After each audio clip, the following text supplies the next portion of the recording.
Hello everybody and welcome for a new video. This is a quick video about how to make a gun in 3D because I wanted to make something that shoot bullets. So we are on Fusion360 and as you can see I'm designing some things. So for those who don't know that I'm a 3D creator, you can just go to check my first videos of the channel. It's 3D videos.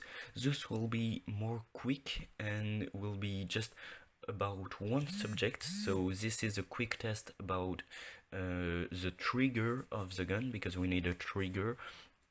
And always make some test when it's you that designs things and it's not an internet design, because you need to check if everything is working. And here you will see that's not the case, because it will work but not as I expected. So as you can see, the trigger will be composed of 3 parts and 1 plate. So there's a big part, the trigger, the little one that will release the bullet when we will shoot, and the part in the middle that is like the link between the both parts. Why I don't make one trigger that release directly the ball? It's because if I made that, the bullet will act on the trigger and release the trigger at your place.